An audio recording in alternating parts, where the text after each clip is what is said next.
오늘 말씀의 제목이 화해입니다. 화해하는 삶을 살라고 오늘 본문이 이야기합니다. 벌써 결론이 끝났네요. 근데 화해를 잘 못해서 또 하나님께서 화해하기가 그렇게 힘들어서 하나님께서 이렇게 또 많은 말씀을 해주시는 것 같습니다. 저를 돌아보면서 또한 말씀을 준비했습니다. 성령께서 이 시간 역사해 주셔서 우리 마음에 어려움이 있다면 위로받게 하시고 또 우리 마음이 활짝 열려서 화해의 사람이 참 되었으면 좋겠다라고 하는 그런 간절한 마음을 품어봅니다.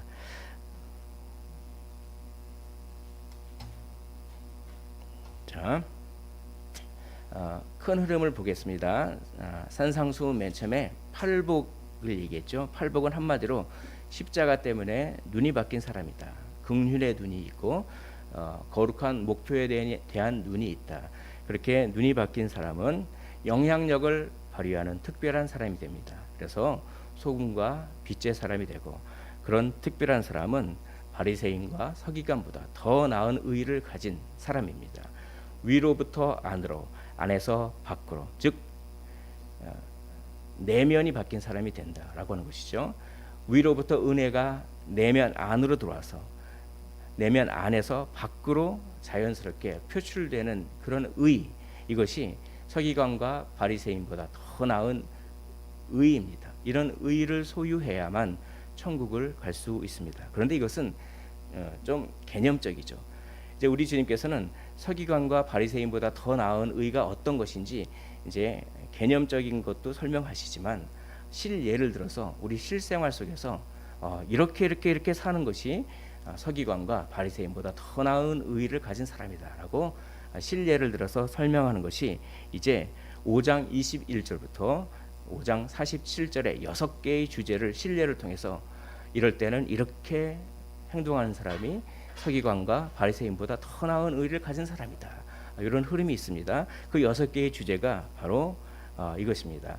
살인하지 말라, 간음하지 말라, 또 이혼하지 말라, 거짓 맹세하지 말라, 보복하지 말라, 원수도 사랑하라라고 하는 이런 6가지 주제, 이러한 주제에 대해서 바리새인과 서기관 정도의 의의를 가진 사람은 이렇게 행동하고, 그러나 바리새인과 서기관보다 더 나은 의의를 가진 사람은 이런 살인이나 간음이나 이혼이나 맹세나 이런 주제에서 이렇게 행동한다라는 것을 통해서 우리가 정말 더 나은 사람인가를 점검해보는 그런 시간이 되었으면 좋겠습니다. 여기 계신 분들은 예수님을 믿기 때문에 이미 바리새인과 서기관보다 더 나은 사람이에요. 그러나 그럼에도 불구하고 우리는 또 이런 말씀을 통해서 우리가 더 성숙하고 더 성장하기를 원합니다. 우리는 구원받기 위해서 두려운 마음으로 무엇을 지키려는 사람이 아니라 이미 구원받았기 때문에 감사하는 마음으로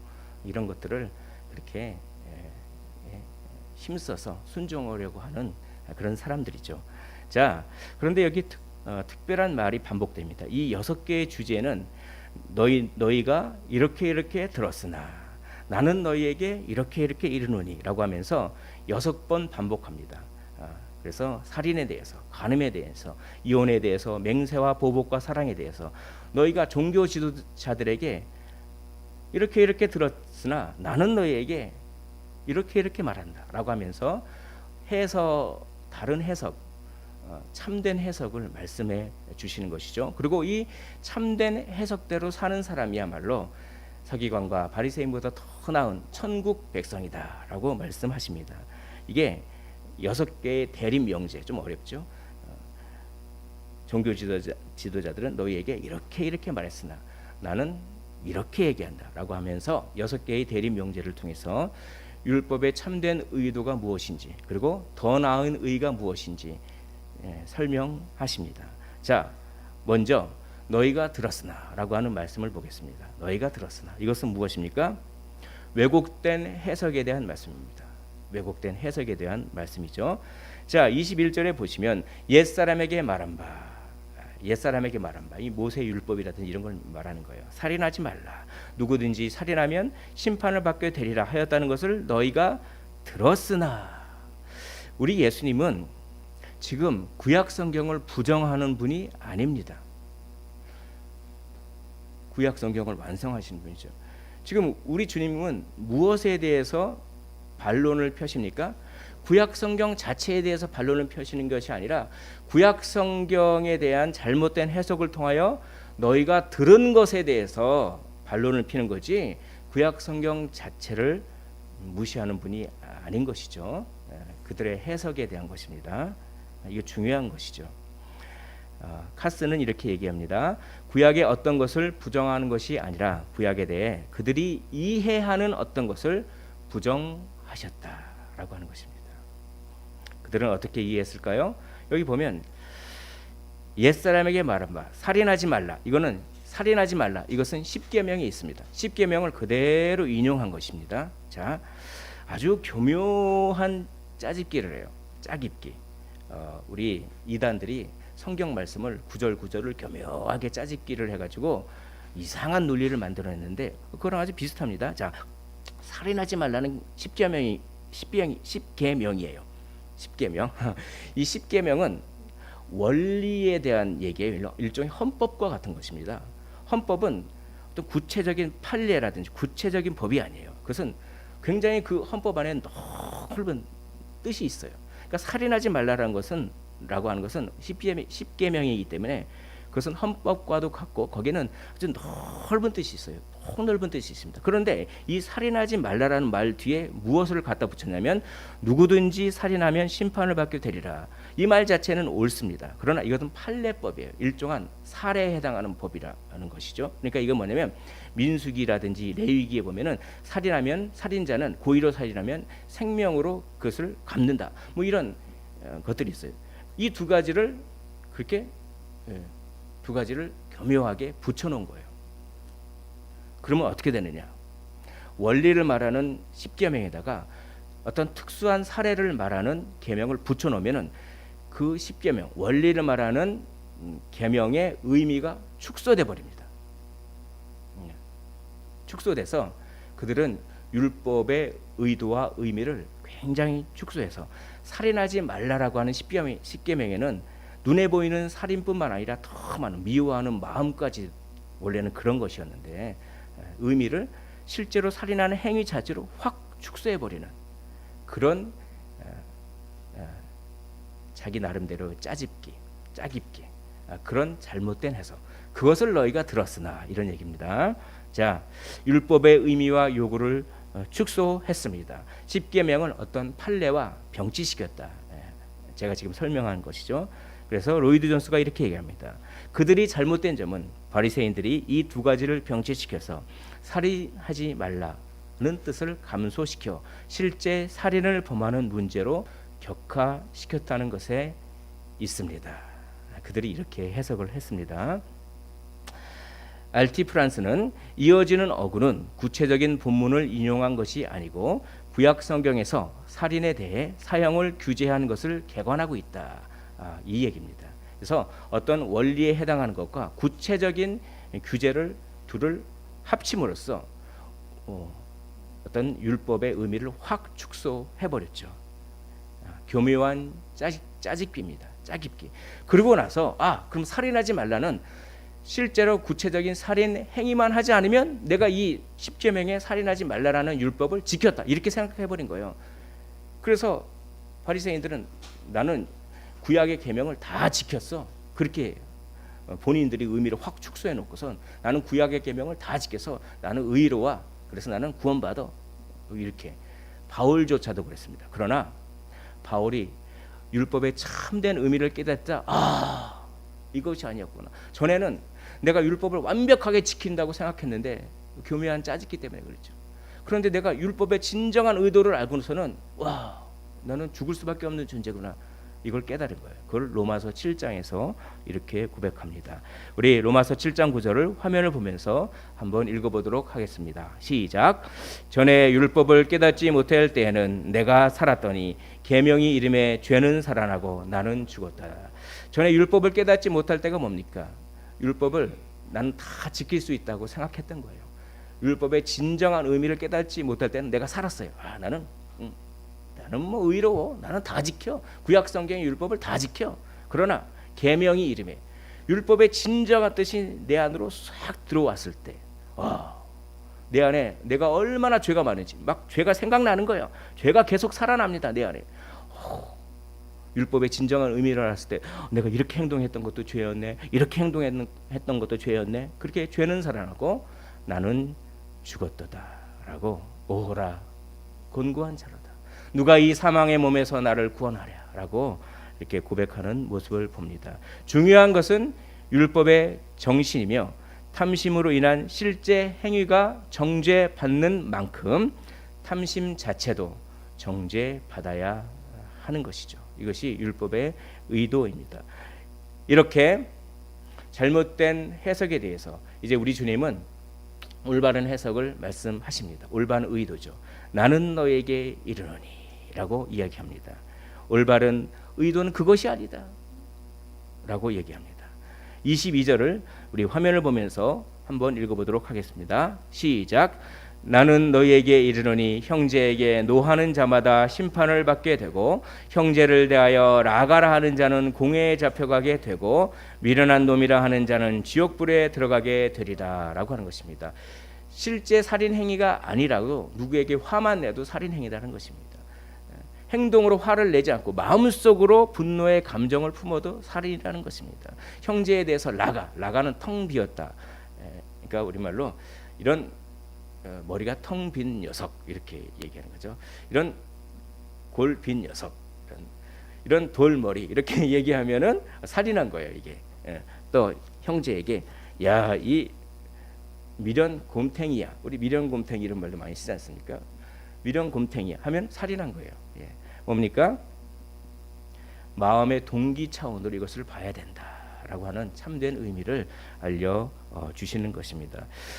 공격하는 태도나 또한 멸시하는 표현 이런 것도 살인이다라고 얘기를 하시는 것이죠.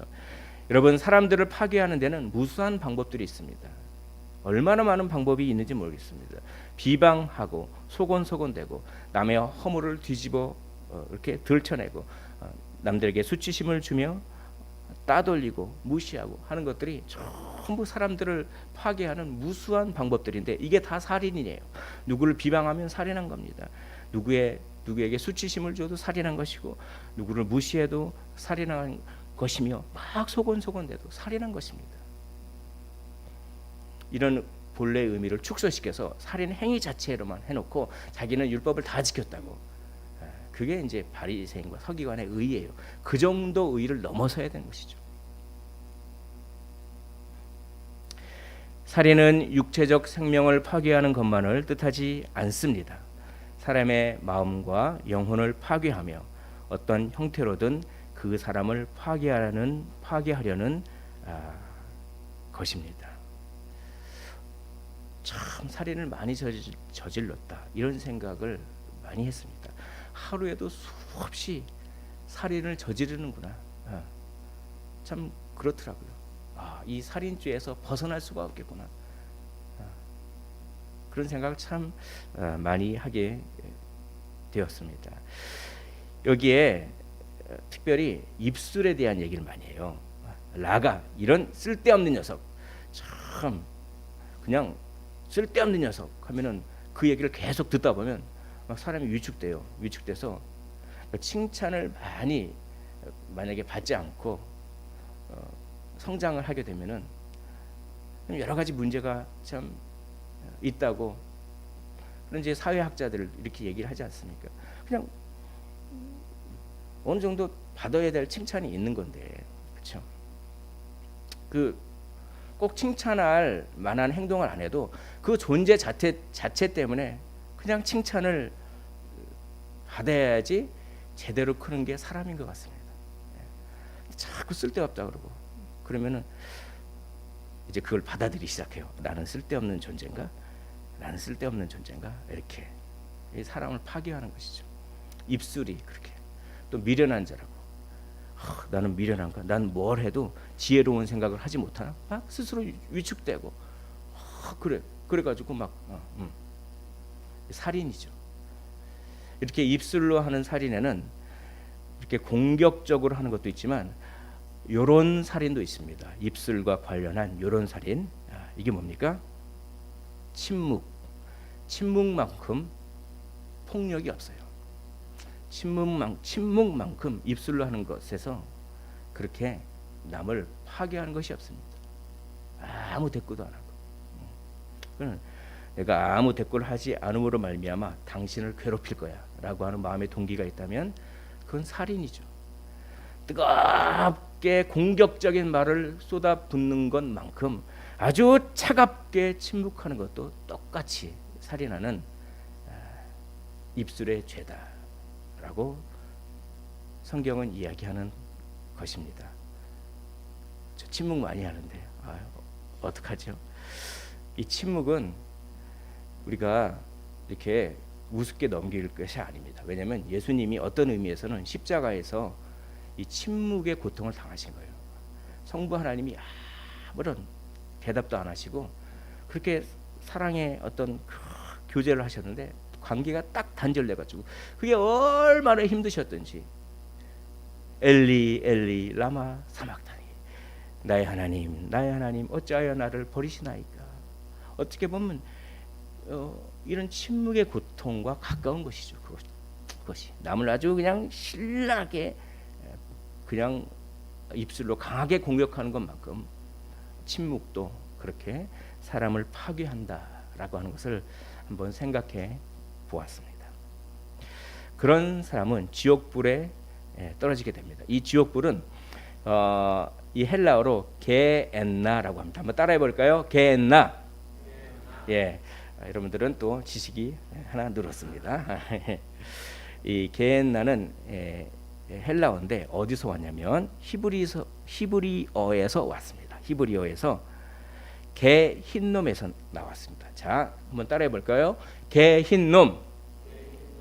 개가 있는데 흰둥이 개를 그런 게 아니라 흰놈의 골짜기라라고 하는 히브리어에서 그 개 흰놈을 게엔나 이렇게 이제 발음이 이렇게 되는 것이죠. 그게 이제 지옥불인데 이게 뭐냐면 예루살렘에 보면은 예루살렘 이렇게 있어요. 여기 보면은 감람산이 이렇게 있습니다. 감람산이 예루살렘 성정 맞은편에 있는 산이에요. 이 감람산을 에서 딱 바라봤을 때 예루살렘 성전 왼편에 골짜기가 있어요. 이 골짜기를 흰놈의 골짜기라고 합니다.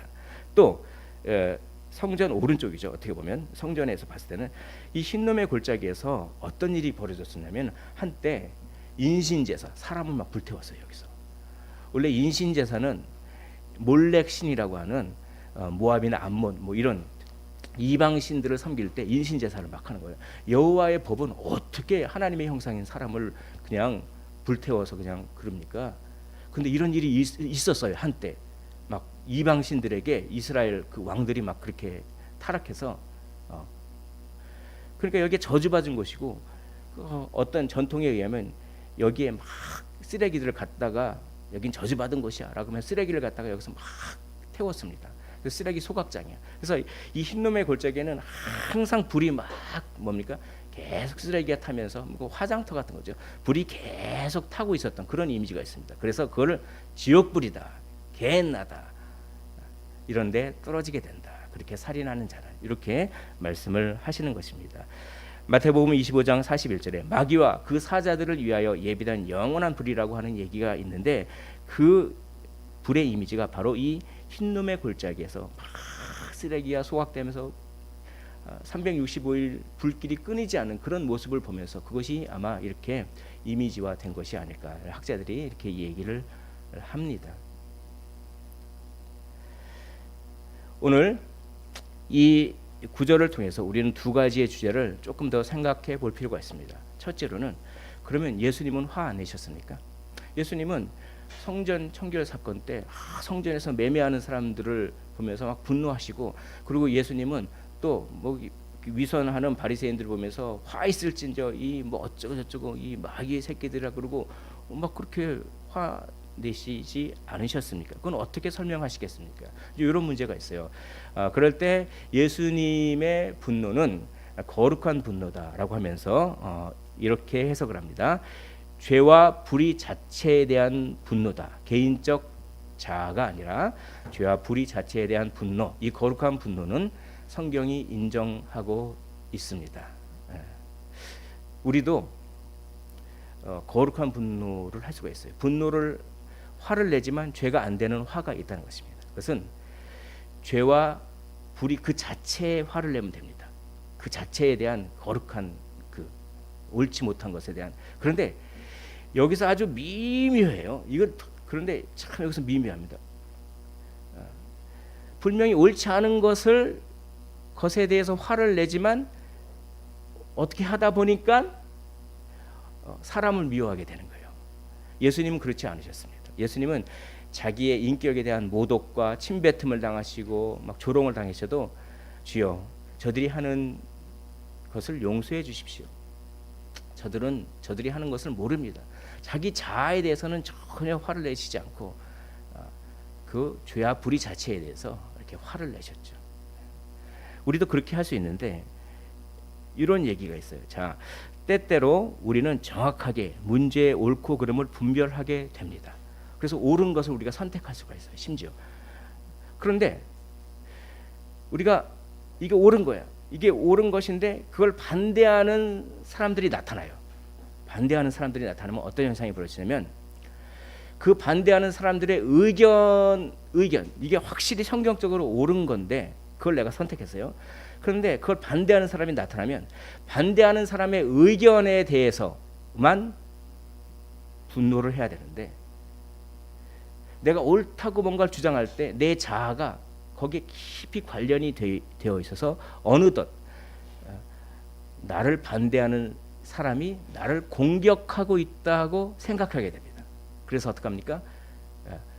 그 사람에 대한 미움으로 바뀌어요. 이 교묘한 이걸 조심해야 됩니다.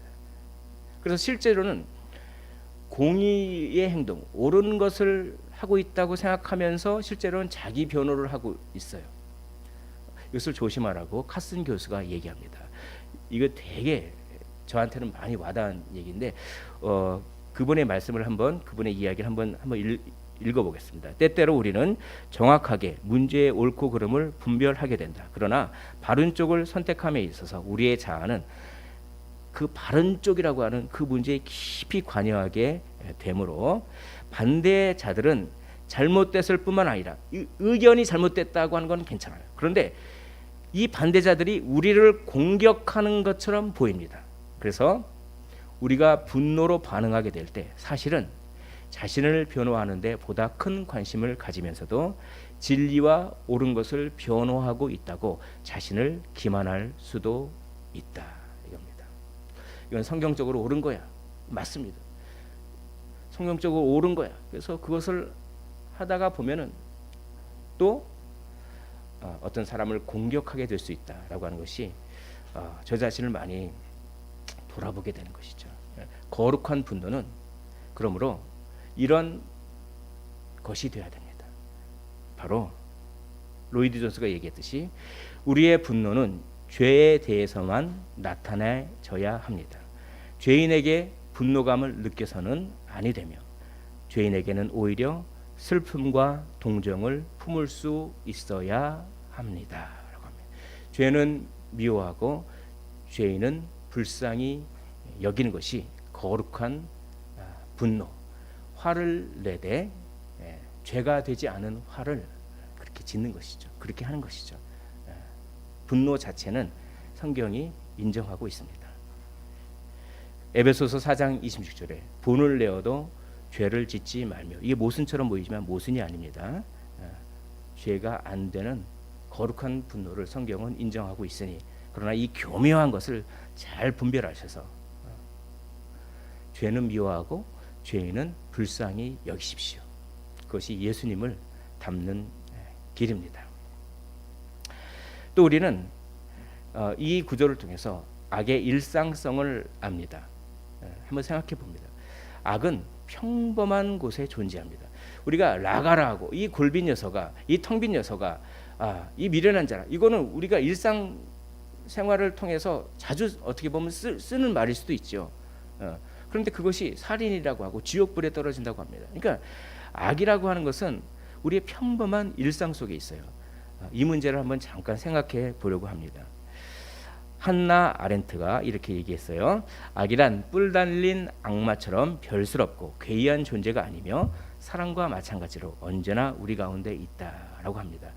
이 한나 아렌트가 이렇게 악의 일상성에, 악은 평범한 곳에 존재하는데, 이분이 예루살렘의 아히히만이라고 하는 책을 썼어요. 아히히만이라고 하는 사람이 있었어요. 그 사람이 재판을 받는 그 광경을 보면서 악은 정말 평범한 곳에 있구나, 이걸 깨닫고 이런 이제 얘기를 했는데, 아히히만이라고 하는 사람은 어떤 사람이냐면 2차 대전 때 1,000만 명 이상의 유대인의 목숨을 앗아간 그 살인 기계, 뭡니까? 가스실이죠. 가스실을 설계한 사람이에요. 가스실을 설계하고 그걸 잘 관리한 사람입니다. 그래서 특별히 뭐 이렇게 열차 안에다 가스실을 달아가지고 거기에 그냥 뭐 이렇게 설계를 잘해가지고 뭐 어떻게 하면 효율적으로 사람을 죽일 수 있을까, 뭐 그런 거 아니겠습니까? 잘은 모르겠지만 아무튼 그렇게 해서 1,000만 명 이상이나 사람이 죽었습니다. 그 사람이 이제 2차 대전이 끝나고 이렇게 막 도망 다녔어요. 잡히면 안 되니까 막 10년 이상 도망 다녀서 아마 아르헨티나인가 거기서 이렇게 어떻게 잡혔습니다. 그래서 재판을 받습니다. 재판을 1961년인가요? 뭐 이렇게 봤어요. 10몇 년이 지난 다음에 이분이죠. 그래서 이제 법관이 묻습니다. 당신은 당신의 잘못을 인정합니까? 이렇게 물어봤습니다. 잘못을 인정합니다. 제가 그런 기계를 만드는 바람에 이런 일이 벌어졌습니다. 라고 대답할 줄 알았지만 이렇게 대답합니다. 도대체 무엇을 인정하란 말입니까? 저는 남을 해치는 것엔 아무 관심도 없습니다. 제가 관심 있는 건 그저 맡은 일을 잘하는 것뿐입니다. 나는 잘못이 없습니다. 단 한 사람도 내 손으로 죽이지 않았으니까요. 죽이라고 명령하지도 않았습니다. 나는 시키는 것을 실천한 하나의 관리였을 뿐입니다. 만일 내가 월급을 받으면서도 지시에 따르지 않았다면 오히려 양심의 가책을 받았을 것입니다. 이렇게 얘기를 하는 거예요. 이렇게. 자기는 실제로 자기 손으로 사람을 죽이진 않았고 그냥 직장 생활한 거예요. 시키는 대로 직장 생활하고 평범하게 그냥 뭘 설계하라면 설계하고 관리하라면 관리하고 그랬을 뿐입니다. 자기가 뭐 누구 살인 지시한 것도 아니고 자기 손으로 살인을 한 것도 아니고 그냥 직장 생활한 거예요. 그렇게 생각한 겁니다. 이 재판을 보면서 이 한나 아렌트라고 한 사람이 자기 저술에다가 이 사람은 성실했다. 그러나 성실과 근면 그 자체는 죄가 아니지만 이 사람의 죄명이 있다. 이렇게 얘기했습니다. 그 죄명이 무엇일까요? 이렇게 씁니다. 생각 없음. 생각 없는 죄. 남의 고통을 고려하지 않는 죄입니다. 생각 없으면 죄예요.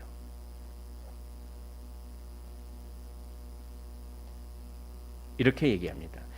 다른 사람의 처지를 생각할 줄 모르는 생각의 무능은 말하기에 무능을 낳고 행동에 무능을 낳는다. 이게 뭐냐면 다른 사람의 처지를 생각할 줄 모르면 아무 얘기나 막 해요. 그냥 그 사람이 얼마나 이 말 때문에 고통받는지도 모르고 막 해요. 아무 행동이나 합니다. 그런데 열심히 해요. 자기는 근면하고 성실하거든. 나는 근면하고 성실해. 나는 근면하고 성실해. 열심히 해요.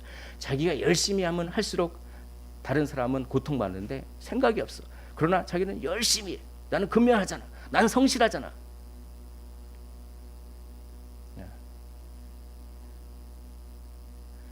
악의 일상성입니다. 우리가 생각을 해봐야겠죠. 우리는 늘 우리 자신을 돌아봐야 되고 내 자신의 행동이 다른 사람들에게 어떠한 파급력이 있는지를 늘 생각할 의무가 있습니다. 이걸 안 하면 우리가 뭔가 삶을 열심히 살면 살수록 더 열심히 살인하는 꼴이 되기 때문입니다. 부끄러워할 줄 모르는 죄입니다. 심령이 가난한 자는 복이 있나니 천국이 저희 것이며, 부끄러워할 줄 알아야 되죠. 부끄러워할 줄 알아야 마음이 가난해지고 애통하게 되고 십자가를 찾게 되고, 그래야 눈이 바뀌고 다른 사람을 불쌍히 여길 줄도 알고 다른 사람의 고통에 대해서 생각할 줄도 알고. 그런데 부끄러워할 줄 모르니까, 생각 없으니까, 그저 내 일만 열심히 하면 되니까, 이런 악의 평범성, 악의 일상성을 이 본문에서 우리에게 가르쳐 줍니다. 우리는 잘 우리 자신을 살피고 돌아봐야 하겠죠. 항상 이런 질문을 하라고 카슨 교수는 이야기하고 있습니다. 너희는 미워한 적이 없느냐? 너희는 다른 사람이 잘못되기를 바란 적이 없느냐? 너희는 종종 욕설이나 심지어 다양한 방법으로 인격적 모독까지 행한 적이 없느냐? 이러한 모든 비방하는 분노 속에는 살인이 있고 실제적인 살인자와 다를 바가 없다는 것을 생각하라. 그것을 생각하라 라고 예수님은 이 말씀을 통해서 도전하셨다라고 이 구절을 이렇게 해석하고 있습니다. 악은 뿔 달린 짐승이 아니라 우리가 평범하게 우리의 삶을 성실하게 열심히 사는 것 안에 악이 존재할 수 있음을 우리는 이 구절을 통해서 깨닫고 우리 자신을 늘 살펴봐야 되겠습니다. 제 자신을요. 제 자신을.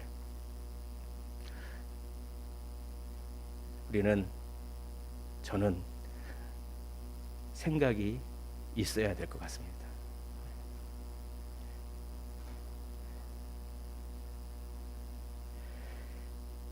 다른 사람들을 말씀으로 파괴하기 전에 말씀으로 먼저 파괴당해야 되는 것이죠. 그것이야말로 서기관과 바리새인보다 더 나은 의다라고 그런 깨달음을 성령께서 주셨습니다. 이렇게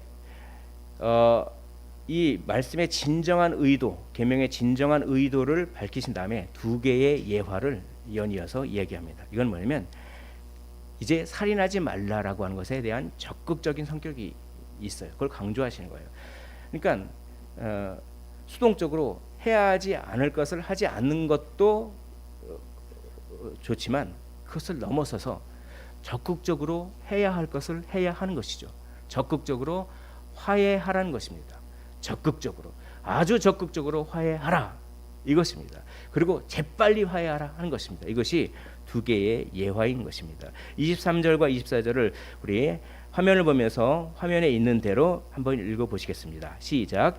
예물을 제단에 드리려다가 형제에게 원망 들을 만한 일이 있는 것이 생각나거든 예물을 제단 앞에 두고 먼저 가서 형제와 화목하고 그 후에 와서 예물을 드리라 라고 얘기합니다. 여기 지금 갈릴리에서 얘기를 하신 거거든요. 예물을 어디에 드립니까?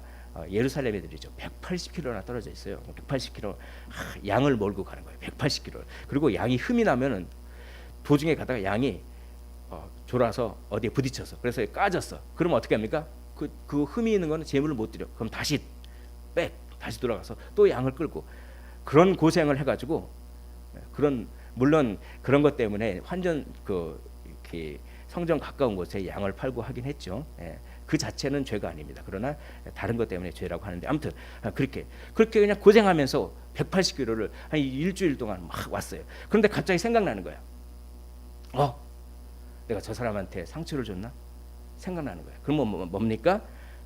그 제단을 두고 다시 일주일 동안 가라는 얘기입니다. 이것은 무엇을 의미하냐면 그만큼 중요하다. 그만큼 중요하다는 것입니다. 사람과 관계를 회복하고 화해하는 것이 그만큼 중요하다는 것입니다. 적극적으로 화해하라 이런 말이죠. 화해하지 않고 드리는 예배는 소용이 없다라고 말할 정도로 그렇게 이야기를 하는 것입니다. 자, 근데 이걸 이렇게 적용해서 내가 누구랑 싸웠으니까 내가 예배 드릴 필요가 없지. 그래서 예배 드리러 안 와. 그럼 또 다른 극단입니다. 이 말씀은 약간의 과장법이 있는 거예요.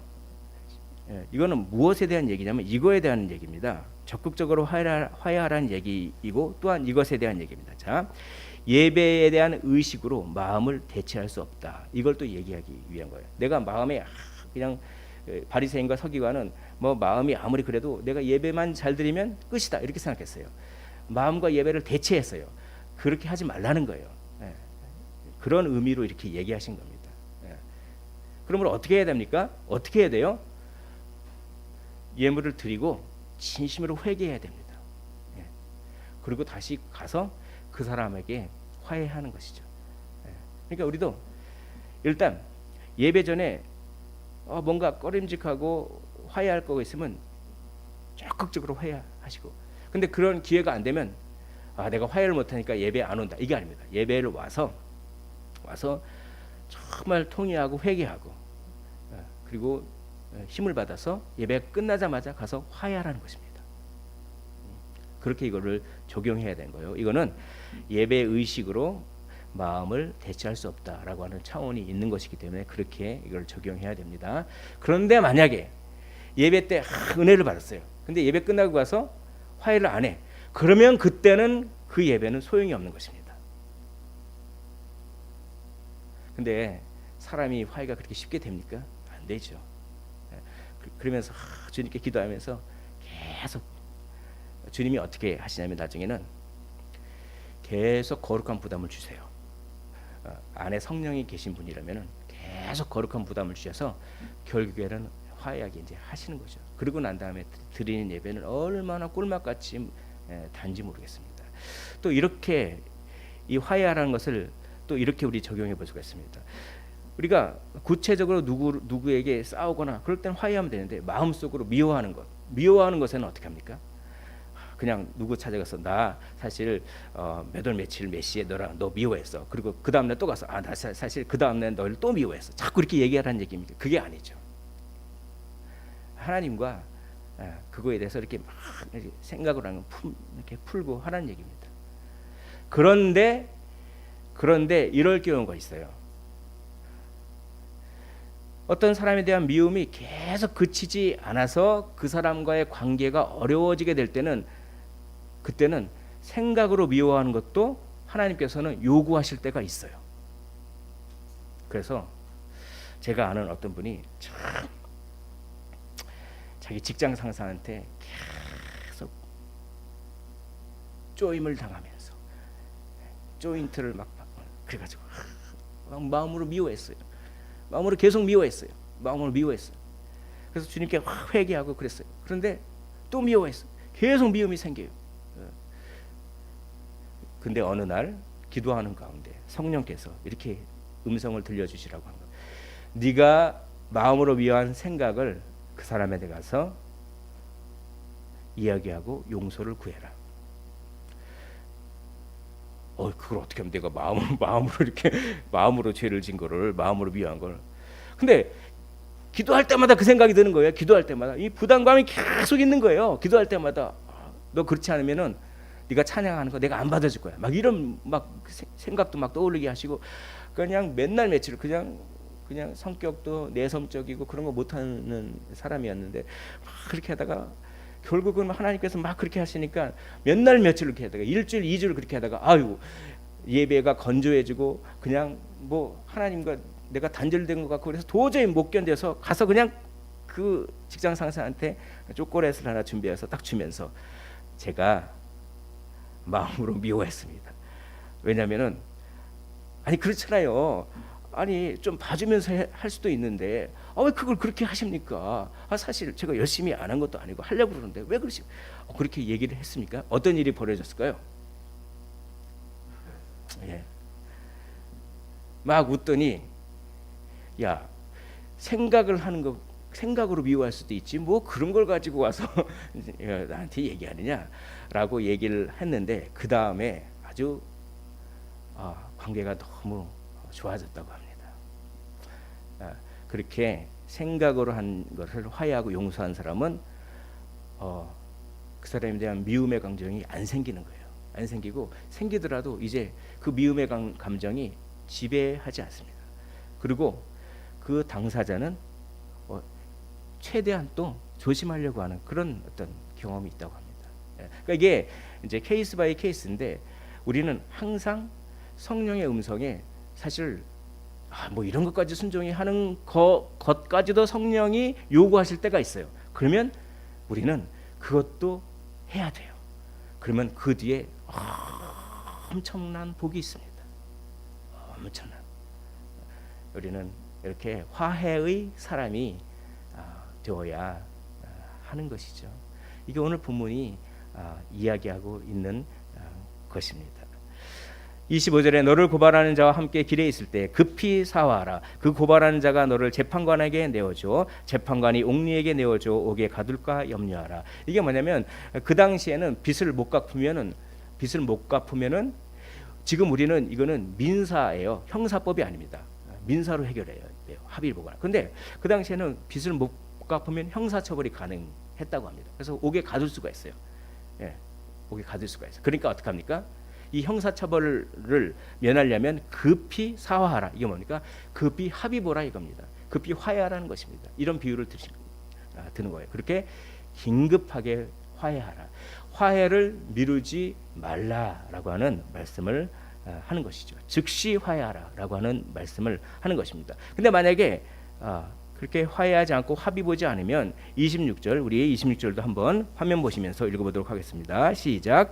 진실로 내게 이르노니 내가 한 푼이라도 남김이 없이 다 갚기 전에는 결코 거기서 나오지 못하리라.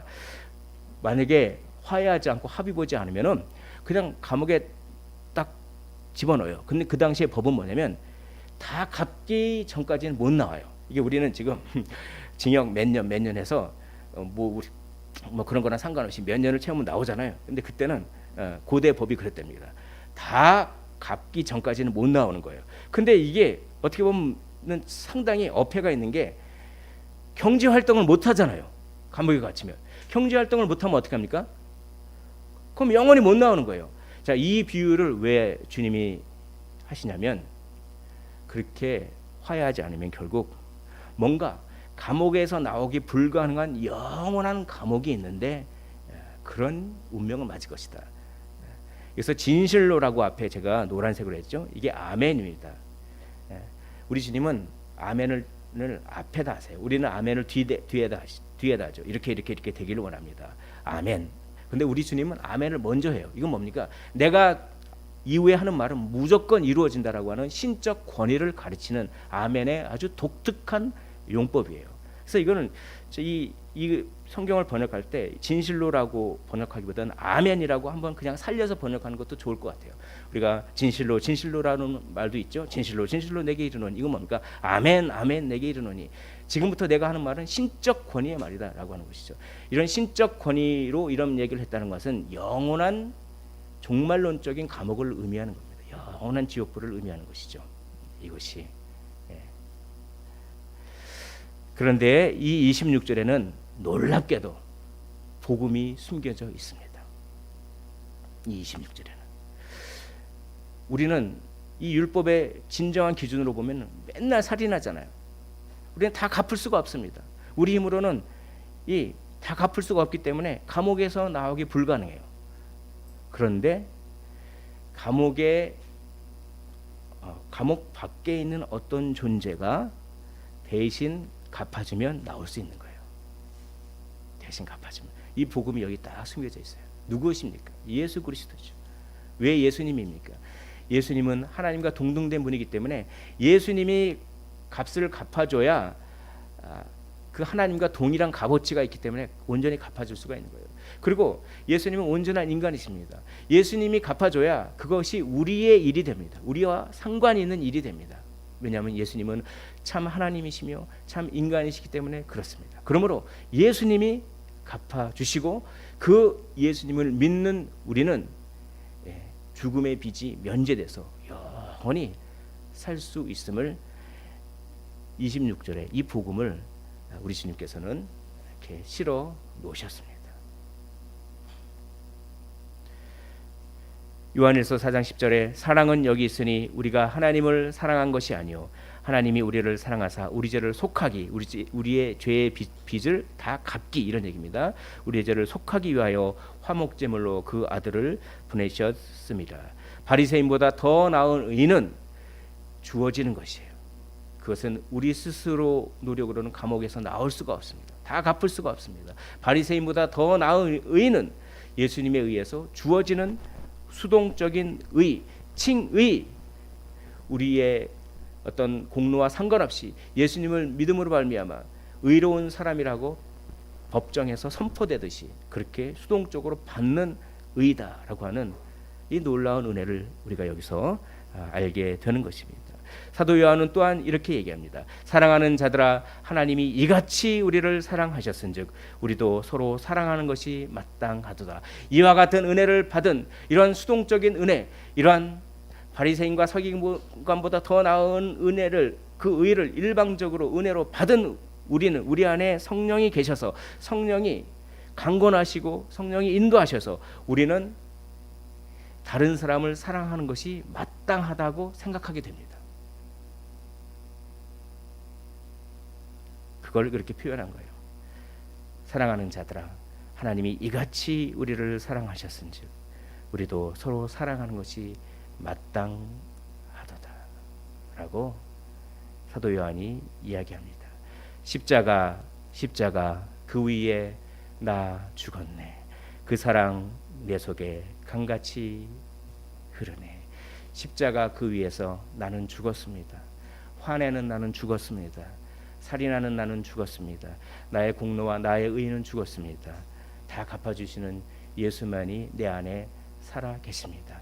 예수님의 그 사랑이 내 속에서 흘러 넘치기 시작합니다.